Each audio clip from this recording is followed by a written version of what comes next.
உள்ள எடுத்துருவாமா பாப்பா கேப்பா உள்ள பாப்பா உள்ள பாப்பா உள்ள வை நீ போ உள்ள போ வா எங்கே எடுத்துரும் விஜய் ஆட்சிக்கே வந்தாலும் காலையில 6 மணிக்கு ஒன் ஷாப்ப திறந்து சரக்கு விற்பாங்க இவங்க. முதல்வர் மேல தப்பு இல்லைங்க, இந்த ஒன் ஷாப் நடத்துற மேலதான் தப்பு. நிக்காம நடந்துனே இருக்கும் பாருங்க.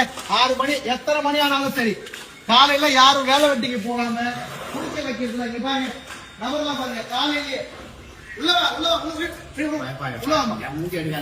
காலையில 6 மணிக்கு பாருங்க எல்லாத்தையும் தங்கச்சி என்ன எடுத்துக்கம்மா. நான் கொஞ்சம் ஆட்சிக்கு வந்தா கௌரவமா இருந்தா 6 மணிக்கு குடிக்க சொல்ற பாருங்க உட்காந்து என்ன பண்ண சொல்ற உடம்பு வேலை போச்சு. அவ்வளவு தைரியம் இல்லையா உங்களுக்கு? யார் என்ன செய்ய முடியும்னு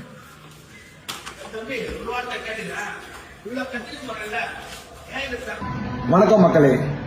விஜய் அவர்கள் சிஎம் ஆனதுக்கு அப்புறமும் காலையில ஏன் விடிய விடிய பிளாக்ல ஒயின் ஷாப்ல சரக்குகள் வித்துக்கிட்டு தான் இருக்காங்க. அதை கண்ட்ரோல் பண்ண யாராலையும் முடியல. ஆட்சி மாறிடுச்சு, ஆனா காட்சிகள் மாறல, அப்படியே தான் இருக்கு. அது அவருக்கு தெரியாது, அதனாலதான் இது நடந்துட்டு இருக்கு. அவருக்கு தெரிகிற வரையும் இதை கொஞ்சம் ஷேர் பண்ணுங்க.